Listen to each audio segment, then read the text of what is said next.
It seems like you can't turn on the news or scroll through social media without hearing it. The idea that America is heading for another civil war. It's a heavy thought, and it makes a lot of people feel worried and uncertain about the future.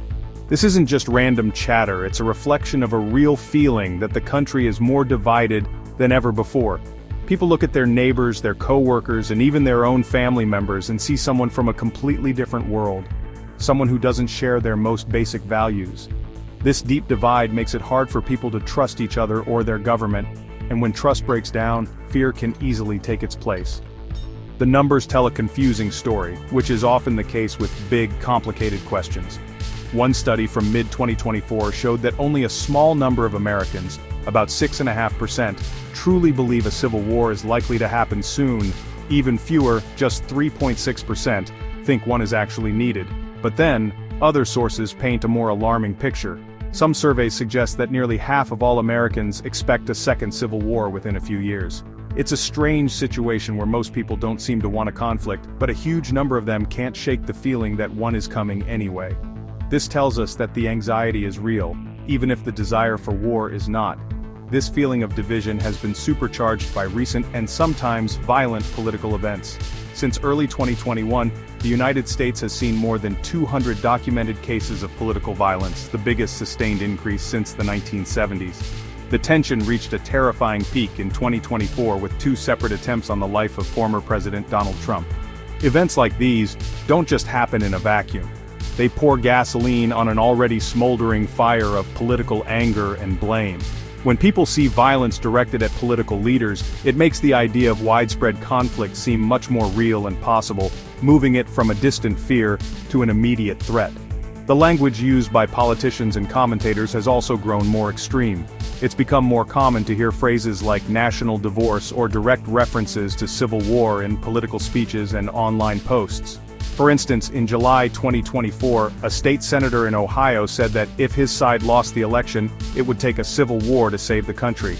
He later apologized, but the words were already out there, reflecting a dangerous mindset. This kind of talk normalizes the idea of conflict, making it seem like a reasonable option instead of a catastrophic failure. When leaders talk about war as a solution, it gives their followers permission to think about it that way too. When we hear the word civil war, most of us picture the conflict from the 1860s. We imagine huge armies in different colored uniforms like the Union blue and the Confederate gray, lined up on massive battlefields. We think of famous generals and clear lines that divide one side from the other. But experts who study conflict today are quick to point out that a modern American civil war would look nothing like that. There would be no neatly drawn borders between states, and no traditional armies fighting for control of territory.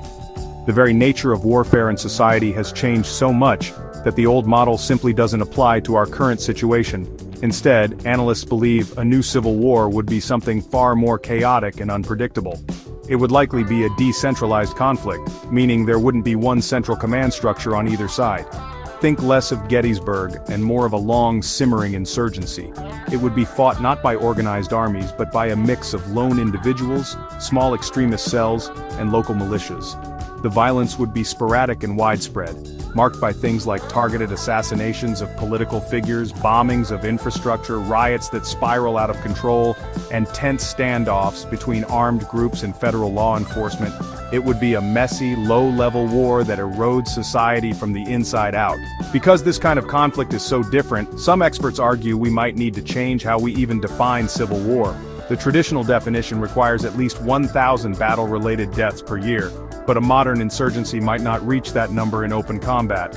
Instead, the death toll would be spread out across many smaller events like politically motivated murders, which have already seen a spike in recent years. The goal wouldn't be to capture Washington, D.C., but to create so much chaos and fear that the government can no longer function effectively.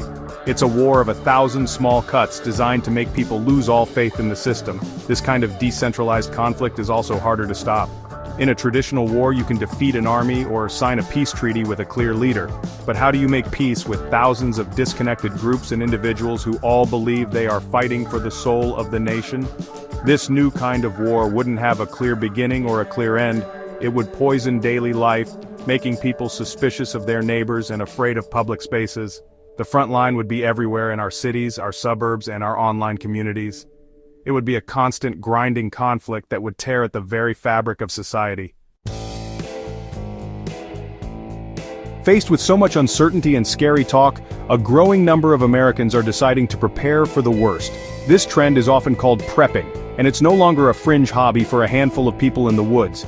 It has gone mainstream. An estimated 20 million Americans are now actively prepping for some kind of disaster, whether it's a natural catastrophe, a collapse of the economy, or civil unrest. That number has reportedly doubled since 2017. For many, stocking up on food, water, and first aid supplies is now seen as a normal part of being a responsible adult in an unstable world, like having car insurance or a retirement fund. What's interesting is who these preppers are.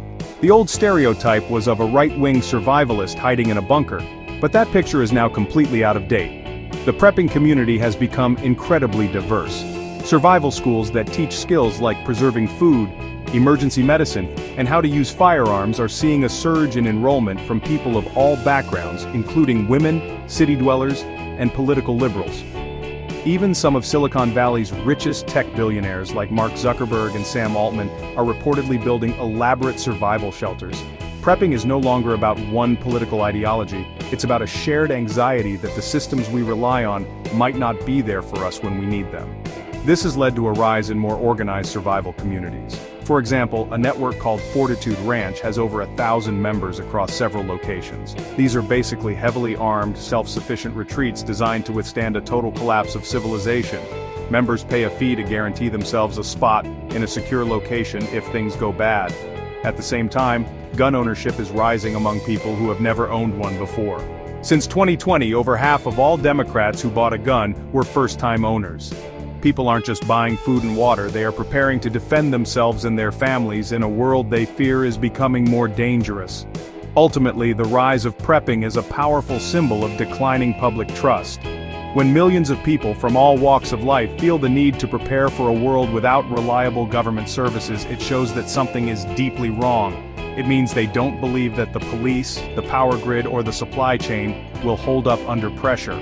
While having a few extra cans of beans and some bottled water is always a good idea, this widespread movement toward total self-sufficiency is a vote of no confidence in the future. It's a sign that many Americans are quietly bracing for impact, hoping for the best, but planning for the worst. While the talk of war is loud and the signs of division are real, it is crucial to remember one very important fact. Most Americans do not want a civil war. They do not want violence. A mid-2024 survey showed that only a tiny fraction of the population, just 3.7%, said they would be likely to actually pick up a weapon and fight in a civil conflict. While some extremist groups show much higher numbers, the vast majority of people in this country are not looking for a fight. This is an incredibly important piece of good news. It means the foundation for peace is much stronger than the foundation for war. The desire for violence is limited to a small, if loud, minority. This brings us to the most important question: what can we do about it? How can we pull back from the edge? The answer might be simpler and closer to home than we think. The same study that identified those willing to consider violence also asked what might change their minds. The number one answer, cited by 45% of them, was encouragement from their family. Nearly a third of them also said they could be influenced by their friends, their religious leaders, or local officials they respect. This shows that the people who can make the biggest difference are not necessarily on TV or in Washington, D.C., they are us. The path away from political violence starts with conversations. It starts with listening to the people in our lives, even when we disagree with them. When we dehumanize those on the other side and see them only as political labels, we make conflict more likely. But when we remember that they are our cousins, our neighbors, and our co-workers, people with families, hopes, and fears just like us, it becomes much harder to accept violence as a solution. Reaching out and maintaining those personal connections, especially with those we disagree with, is a powerful act of de-escalation. It rebuilds the trust that has been broken. In the end, hope is not a passive feeling. It is an active choice. It is the choice to believe in our shared humanity and our ability to solve problems together. It is the choice to listen more than we shout, to seek understanding over victory, and to strengthen our local communities. The forces pulling the country apart are strong, but the bonds that hold us together, family, friendship, and community, can be stronger if we choose to invest in them. The future is not yet written, and every one of us has a role to play in ensuring that it is one of peace, not conflict. We can and must choose a better way forward.